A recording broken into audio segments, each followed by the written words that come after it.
सब रह गए थे, ये भी आ गए। फ्रिक्शन को थोड़ा सा याद कर लेते हैं।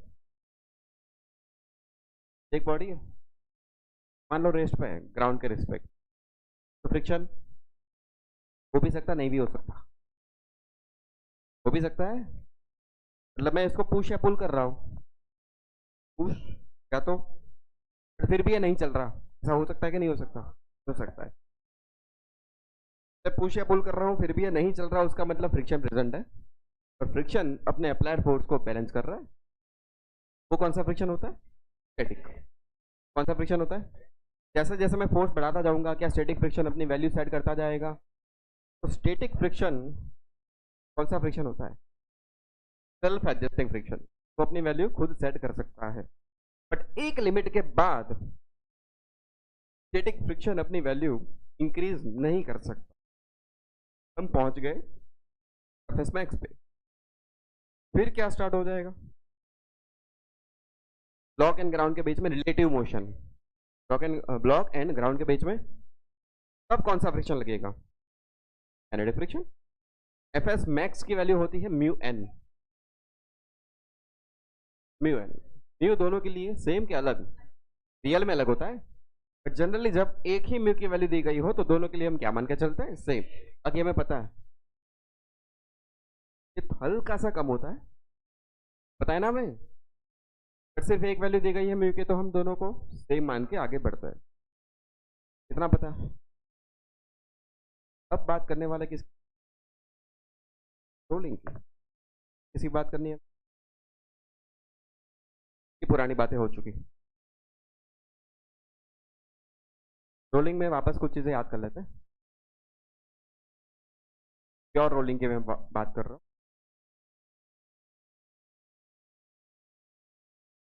तो रोलिंग की बात, साथ में चलना भी है, चल कंबाइन की बात कर लो एक साथ।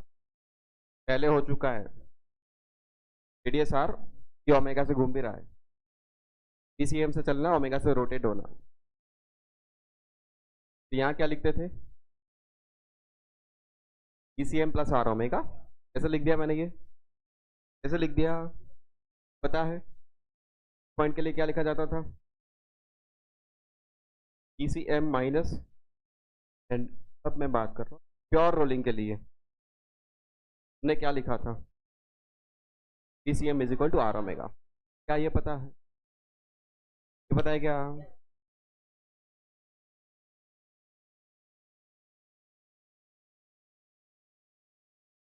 थोड़ा और आगे बढ़ते।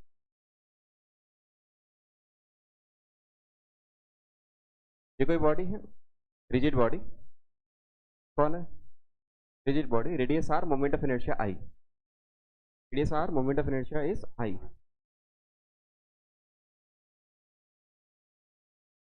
ये रिजिड बॉडी इधर चल रही है वीसीएम से, और ये घूम रही ओमेगा से।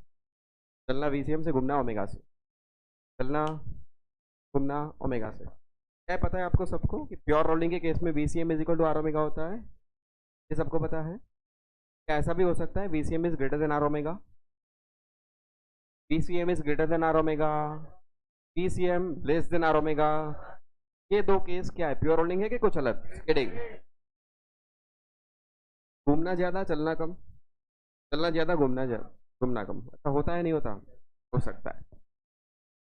अब मैं उन सब के लिए फ्रिक्शन की बात कर रहा हूँ। पहले मान लो ग्राउंड है, इस वाले पॉइंट की वैल्यू क्या हुआ करती थी? इसे माइनस आर ओमेगा, ये माइनस नहीं, पहले भी हो चुका है, और ये ग्राउंड है, इसकी वेलोसिटी तो जीरो होगी। ग्राउंड ग्राउंड ग्राउंड, ग्राउंड तो रेस्ट पे, ग्राउंड तो केस ऑफ प्योर रोलिंग या VCM is equal to R omega होता है, तो इसकी वेलोसिटी भी कितनी बच गई? जीरो। मतलब ये दोनों एक दूसरे के रिस्पेक्ट में कैसे होते हैं? रेस्ट में। कौन सा फ्रिक्शन लगेगा? स्टैटिक। कौन सा फ्रिक्शन लगाओगे? स्टैटिक। बट क्या ये भी हो सकता है इज बड़ा देन आर ओमेगा? तो इस वाले पॉइंट की वेलोसिटी कहाँ बचेगी? ये होती है वीसीएम माइनस आर ओमेगा। अगर वीसीएम बड़ा है तो ये आंसर जीरो नहीं होगा, और जो रिजल्ट बचेगा वो किस डायरेक्शन में बचेगा, राइट के लेफ्ट, राइट। यहाँ वेलोसिटी आपको दिख रही है ECM minus R omega, ground की जीरो, ग्राउंड की। तो अब इन दोनों पॉइंट्स के बीच में कोई रिलेटिव मोशन है कि नहीं है? और जब रिलेटिव मोशन होती है तो कौन सा फ्रिक्शन आता है? Kinetic friction. कौन सा फ्रिक्शन आता है भैया? कहाँ लगाओगे काइनेटिक फ्रिक्शन?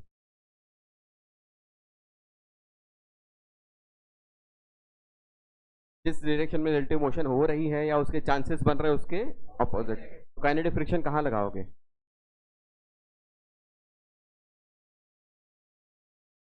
हाँ, मैं ग्राउंड की बात नहीं कर रहा, अभी तो ऑब्जेक्ट पे फोकस कर रहे हैं अपन। ये सही है। अगर ECM छोटा है आर ओमेगा से तो बोलो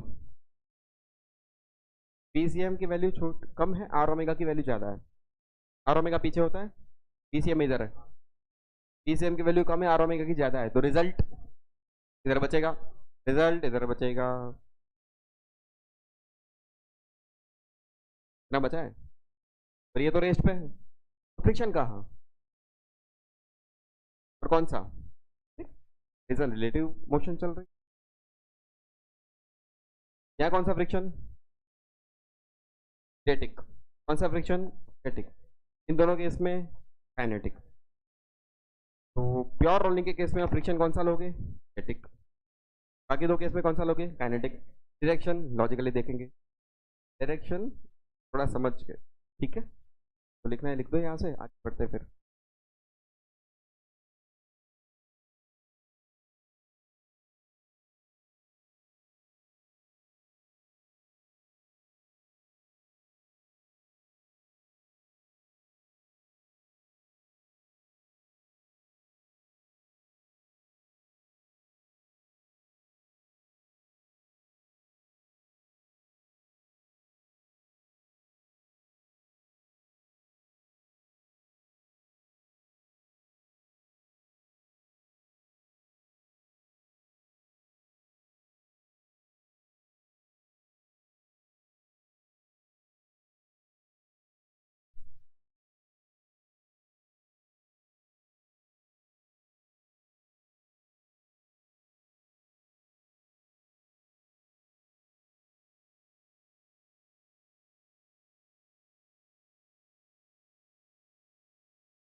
ये क्या था?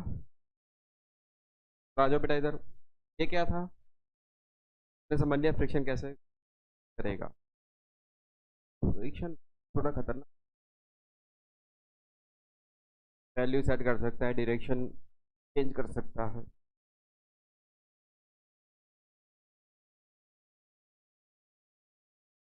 फिर भी ग्राउंड पे प्योर रोलिंग, ग्राउंड पे प्योर रोलिंग क्या आम जिंदगी है, तो थोड़ा एक लेवल और ऊपर ले जाते तो बढ़ते फिर आगे। कंसेप्ट समझ रहे हैं क्या? एग्जाम्पल के थ्रू एक सिचुएशन एक्सप्लेन कर रहा हूँ, उसके हेल्प से हम कंसेप्ट समझने की ट्राई कर रहे हैं। ऑब्जेक्ट ले लो, ऑब्जेक्ट मतलब मान लो एक रिजिड बॉडी है, मास चाहिए तो m है, रेडियस चाहिए तो आई r है, और मोमेंट ऑफ इनर्शिया i है, mri। अब ये ग्राउंड नहीं है, कहानी में थोड़ा ट्विस्ट।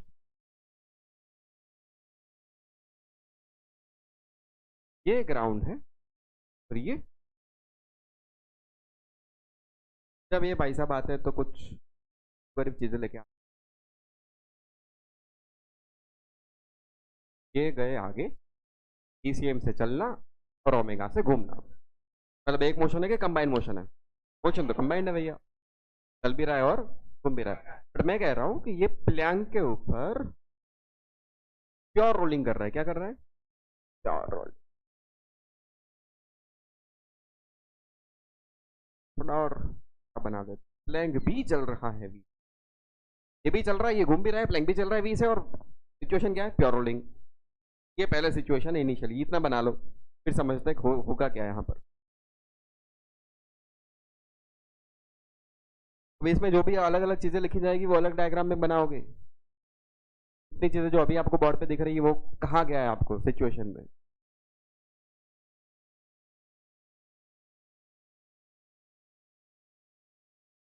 दिख गया इतना?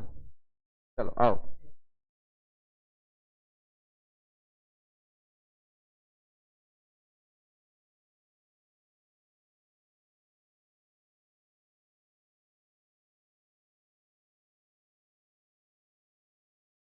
ये भी एक रिजिड बॉडी, प्लैंक भी एक रिजिड बॉडी, प्लैंक की यहाँ पर वेलोसिटी v, तो प्लैंक पे कोई भी पॉइंट ले लो, सबकी स्पीड इस डायरेक्शन में कितनी रहेगी? v। तो डाउट नहीं है।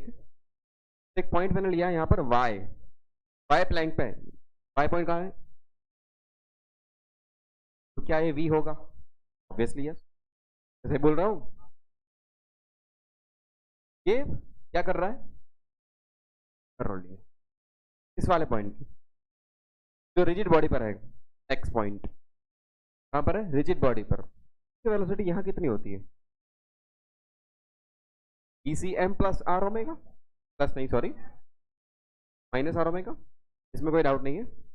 और अगर ये प्योर रोलिंग कर रहा है तो इन दोनों के बीच में कोई रिलेटिव मोशन नहीं होनी चाहिए, इन दोनों के बीच में कोई रिलेटिव मोशन, और रिलेटिव मोशन तभी नहीं होगी जब Vx is equal to Vy होगा।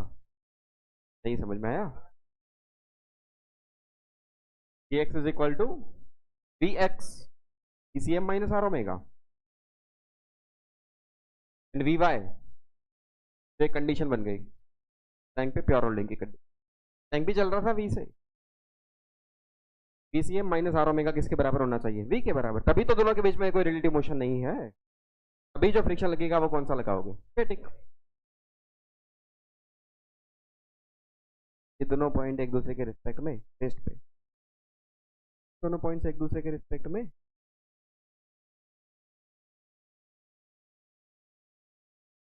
समझो थोड़ा और। अगर मैं तुम्हें कहूँ कि प्लैंक नहीं चल रहा, प्लैंक कैसा है? प्लैंक नहीं चल रहा, प्लैंक रेस्ट पे है। प्लैंक ये ग्राउंड था, ग्राउंड के ऊपर प्लैंक। मैं कहूँ कि प्लैंक रेस्ट पे है, तो ग्राउंड और प्लैंक दोनों में कुछ फर्क रहा क्या? ग्राउंड एंड प्लैंक दोनों में कुछ फर्क रहा क्या? प्लैंक खुद किसकी तरह बिहेव कर रहा है? प्लैंक की तरह। ये ग्राउंड है और ये प्लैंक है, मैं जो स्टेज पे खड़ा हूँ उसको प्लैंक मान लो, और ये ग्राउंड है। मैं अगर तुम्हें कहूँ कि प्लैंक खुद रेस्ट पे है, तो यही तो ग्राउंड हो गया। अब गया, ये क्या बन गया? तो अगर ये भाई साहब रेस्ट पे, तो प्लैंक की वेलोसिटी मैं जीरो ले लूँ। अगर यहाँ v को मैं जीरो प्लेस कर दूँ तो VCM minus R omega zero हो गया, तो VCM is equal to R omega. क्या ये ग्राउंड के लिए कंडीशन थी? ठीक है नहीं थी।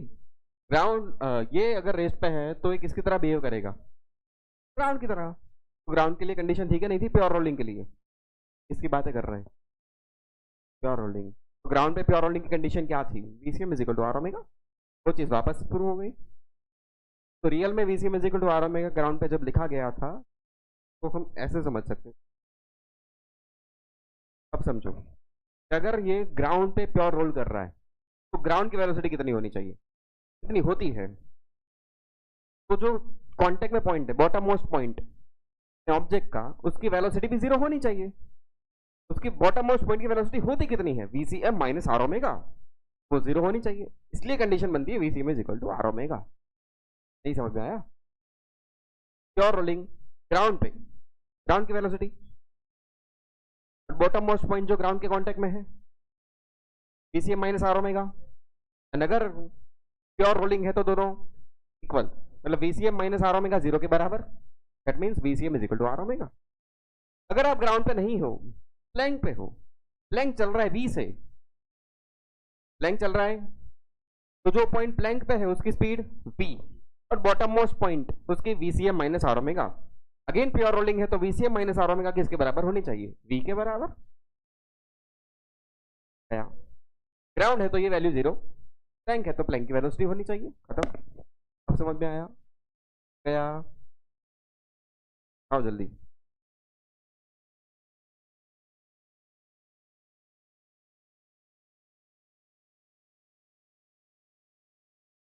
दिमाग चला।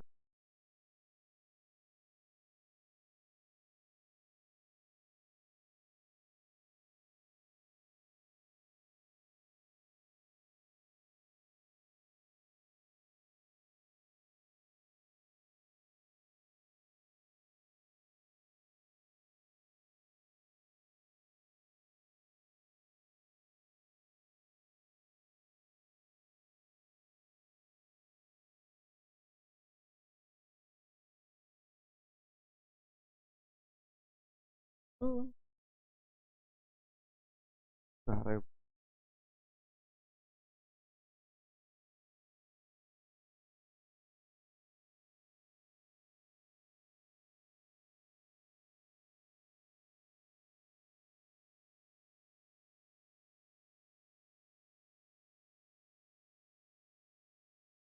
बस हो गया। नहीं ऐसा, ऐसा नहीं होता।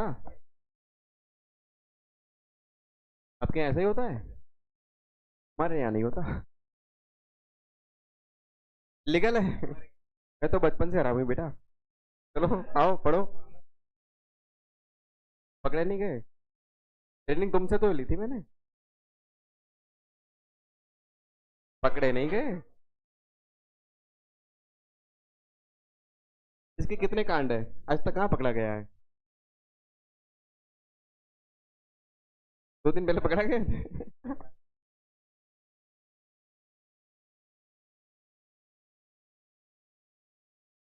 चलो इस कहानी को थोड़ा और ऊपर ले जाते हैं, एक लेवल और ऊपर। ज्यादा तो नहीं हो जाएगा, हो जाए तो हो जाए।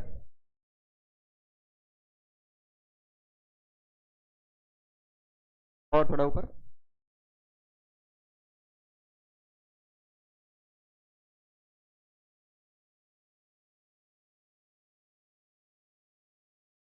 ये क्या है, rigid body, radius R, mass M, moment of inertia I.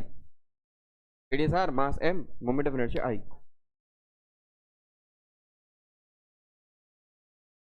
ECM omega, combined motion.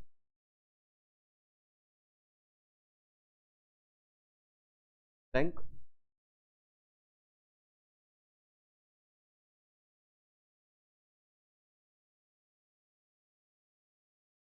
दोनों प्लैंक।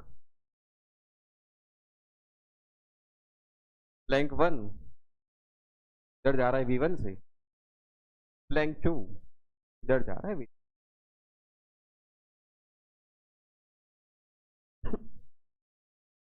और कहा गया क्या, प्योर रोलिंग।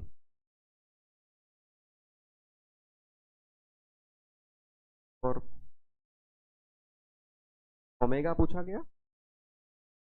पीसीएम पूछा गया, ये दोनों पूछे गए किस, in terms of V1 and V2, मतलब V1 एंड V2 के फॉर्म में आपको ओमेगा एंड VCM बताना है। कौन सी कंडीशन के लिए? और प्योर रोलिंग। दो आ गए, दोनों चल रहे हैं, ये भी चल रहा है, घूम फिर रहा है।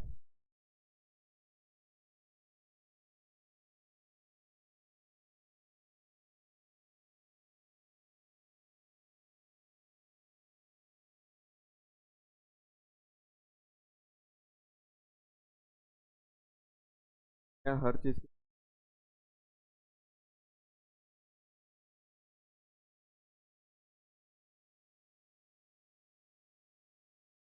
क्या? चलो जल्दी आंसर लाओ।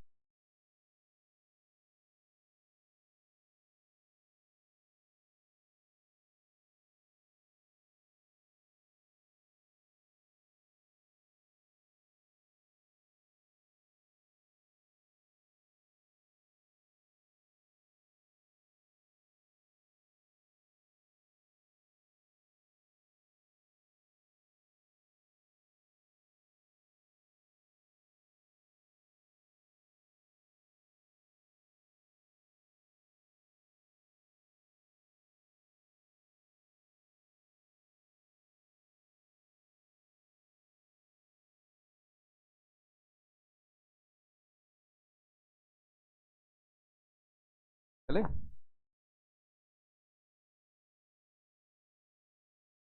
एक्स, ये वाई। एक्स कहाँ पर? डिजिट बॉडी पे। वेलोसिटी यहाँ पर बोलो, जल्दी बोलो, जल्दी बोलो। ECM माइनस आर ओमेगा, बोलो। ये वाई, वाई की बोलो। ECM प्लस आर ओमेगा, इसमें कोई डाउट? ये प्लैंक टू, V2, सिर्फ पॉइंट के लिए V2 V2 V2 V2 V2। तो ये पॉइंट जो प्लैंक पे है P, ये क्या होगा? 2। और ये पॉइंट जो प्लैंक पे है Q, ये क्या होगा? अगर प्योर रोलिंग हो रही है तो ये दोनों सेम, ये दोनों सेम। प्योर रोलिंग है तो कहा गया है। फॉर प्योर रोलिंग मैं कह सकता हूँ Vx is equal to PQ and VY is equal to VP। सही है। Vx ECM minus R omega is equal to VQ V1, एक इक्वेशन बन गया। Vy ECM plus R omega VP V2, एक और इक्वेशन बन गया। दो इक्वेशन बन गए, दो वेरिएबल है, आराम से क्या कर दूं, दोनों ऐड कर दूं क्या, 1 + 2। तो ये V1 ये V2, V1 plus V2, ECM minus R omega plus VCM plus R omega गया, 2 VCM आ गया, तो VCM V1 प्लस V2, क्या ओमेगा भी निकाल सकते हो, निकाल लोगे।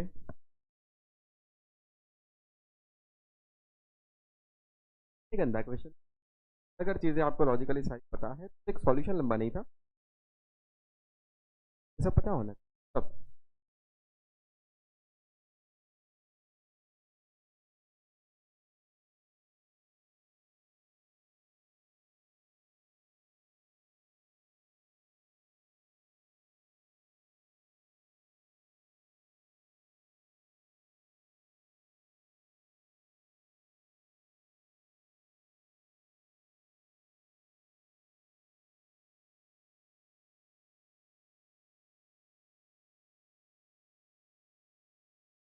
आगे बढ़े।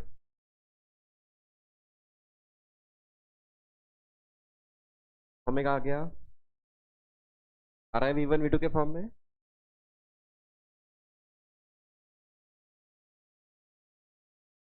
दिया है ना, RM सब तो दिया था, आई गिवन था, R भी दिया था आपको, तो लिखा था ना यहाँ पर ही।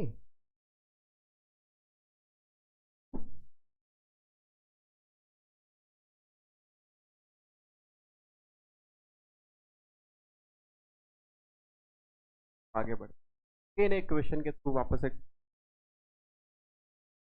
बहुत अच्छा कर समझ लेना। तो बॉडी को प्योर रोल करवाने के लिए क्या फ्रिक्शन की रिक्वायरमेंट हमेशा, बोलो, बॉडी को प्योर रोल करवाने के लिए क्या फ्रिक्शन चाहिए होता है हमेशा? भैया चाहिए तो हाँ बोलो, नहीं चाहिए तो ना बोलो, अभी जो पता है वो बोलो। चाहिए कि नहीं चाहिए? क्या विदाउट फ्रिक्शन प्योर रोल करेगी? फ्रिक्शन चाहिए कि नहीं चाहिए? चलो फ्रिक्शन कितना चाहिए होगा वो निकालते हैं, ठीक है। कहानी थोड़ी गंदी अगेन एक ले लेते हैं, रिजिड बॉडी। रिजिड बॉडी ले रहा हूँ मतलब वो शेप अलग अलग दिया जा सकता है, स्टैंडर्ड शेप। मास चाहिए तो एम, रेडियस चाहिए तो आर है, और मूवमेंट ऑफ इनर्शिया आई है। हाँ गिवन। मैं जितनी चीजें अभी बना रहा हूँ वो सारी चीजें बता दी गई है। एक राउंड कौन है? हमें क्या करना है ग्राउंड पे? रोलिंग के सेंटर ऑफ मास क्या आइसोलेटेड है सीएम से। लाइन पे यहाँ से कुछ एक्स ऊपर, मैं इधर एक फोर्स लगा रहा हूँ एफ, एक्सटर्नल फोर्स। एक एक्सटर्नल फोर्स अप्लाई हो रहा,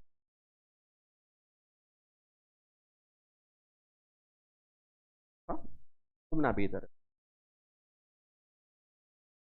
ये सिचुएशन है, कुछ करना क्या है? क्या रोलिंग क्या करना है? यहाँ मुझे फ्रिक्शन का इक्वेशन बनाना है। क्या इक्वेशन चाहिए हमें? फ्रिक्शन। तो रोल करवाने के लिए क्या फ्रिक्शन चाहिए? अभी आपका लॉजिकल माइंड क्या कर रहा है, फ्रिक्शन चाहिए यहाँ पर कि नहीं चाहिए? किस डायरेक्शन में चाहिए होगा? पीछे। अभी जो भी आपको ठीक लग रहा है वो बताओ। पीछे चाहिए होगा, चलो, ले लेते हैं पीछे। क्या बना लिया? क्या बना लिया आपने? अब मैं फ्रिक्शन बना रहा हूँ अंदर। आप लोग हो सके तो फ्रिक्शन का डायग्राम अलग बना लेना। फ्रिक्शन ले लिया आपने, चलो स्टैटिक फ्रिक्शन होता है, एफ लिख रहा हूँ, ठीक है। वो करने से पहले एक और बात कर ले। कोई भी शेप की कोई बॉडी है,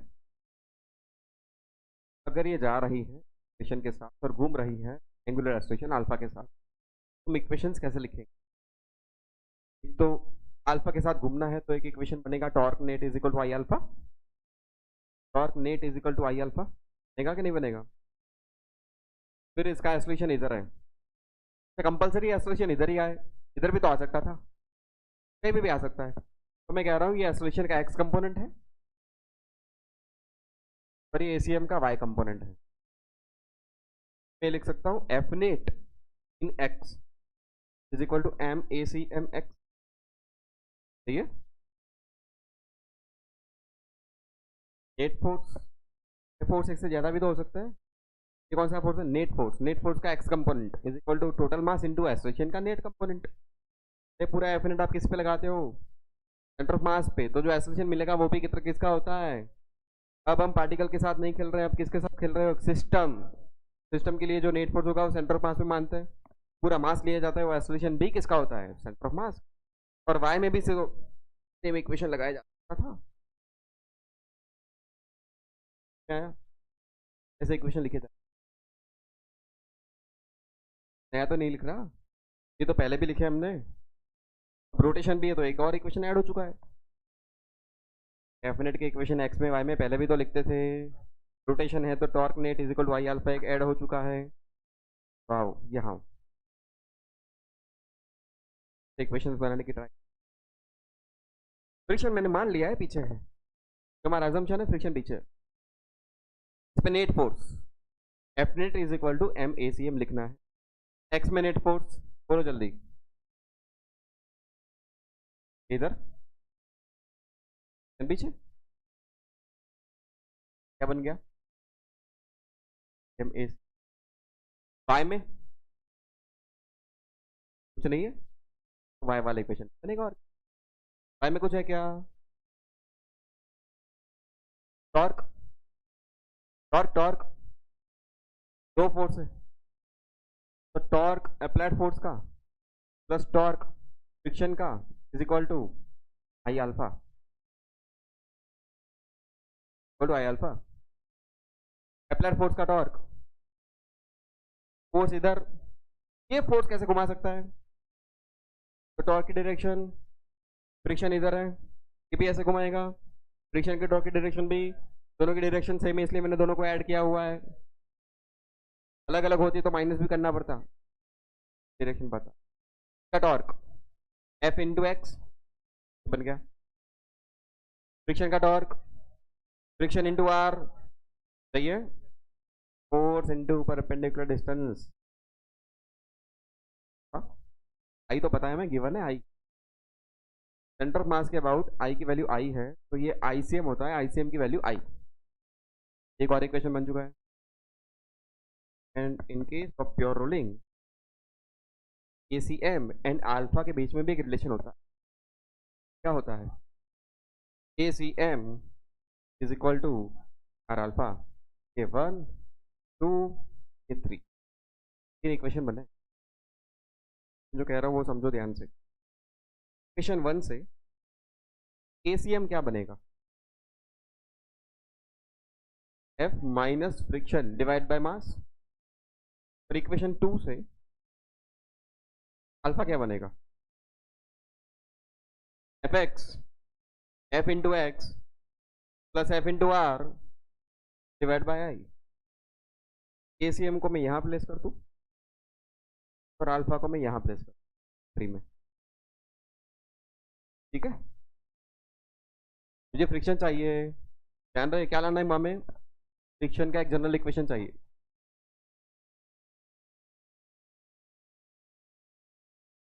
एसीएम वापस लिख दूं, ACM is equal to R alpha. ACM क्या बनेगा?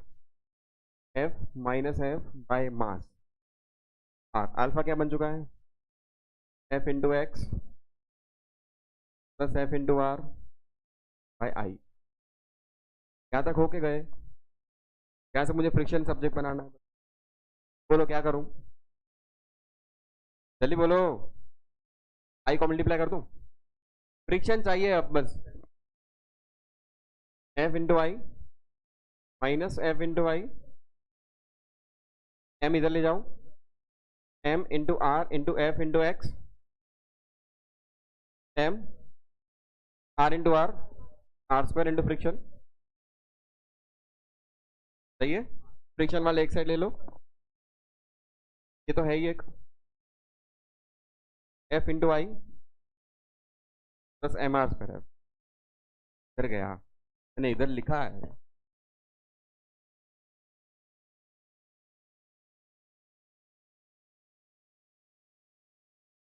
सही है।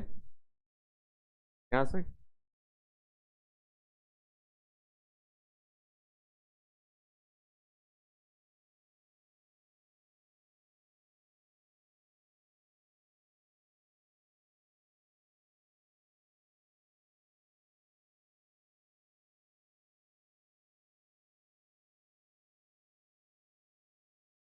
प्योर रोलिंग के लिए इतना फ्रिक्शन होना चाहिए, ये कंडीशन है ये, प्योर रोलिंग के लिए इतना फ्रिक्शन होना चाहिए। और बिल्कुल जनरल इक्वेशन बनाया हमने, जो फोर्स लगा रहा है वो भी एक्स डिस्टेंस पे लगाया गया है, ऐसा नहीं कि एंड पे लगाया।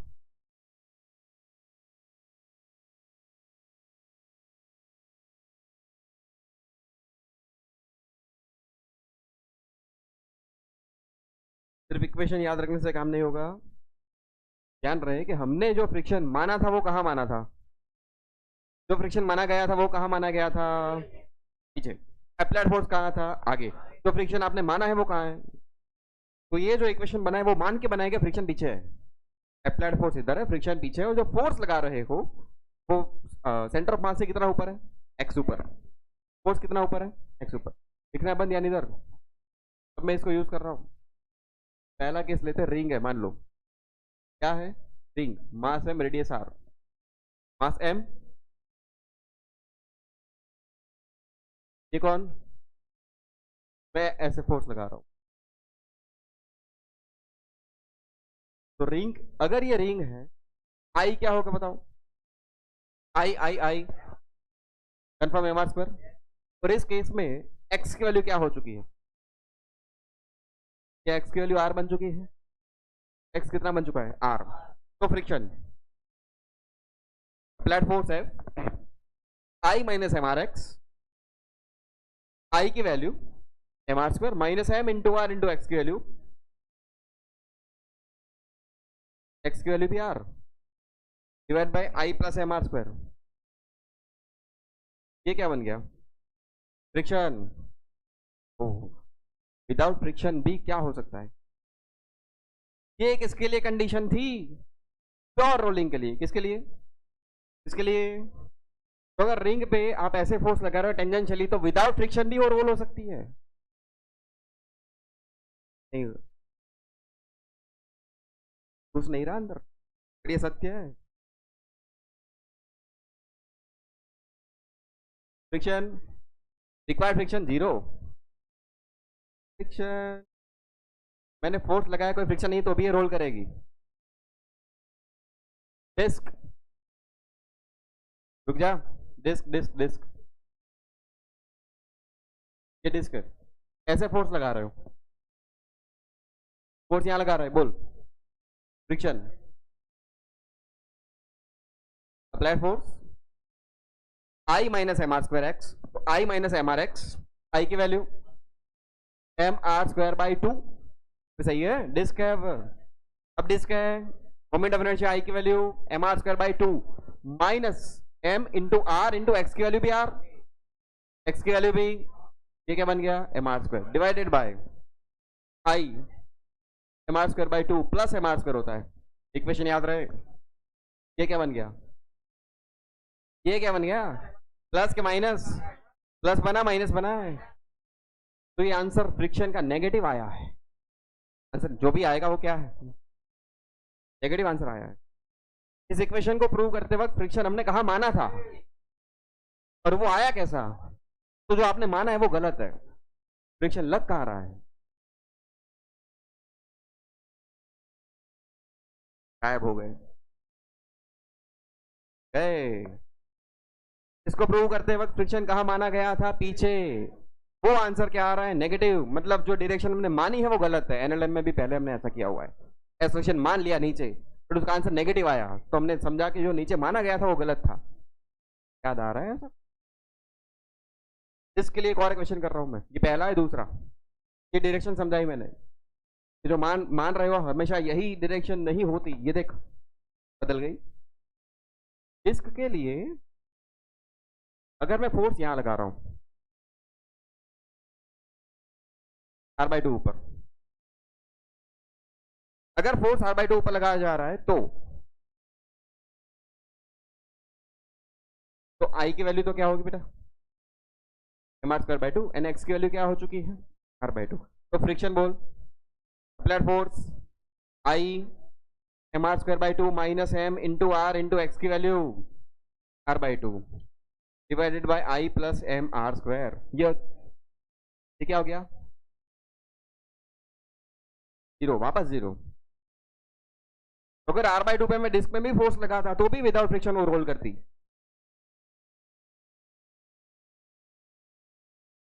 खोपड़ी में घुस ही नहीं रहा, लग ही नहीं रहा कैसा हो सकता है, बट ऐसा हो रहा है।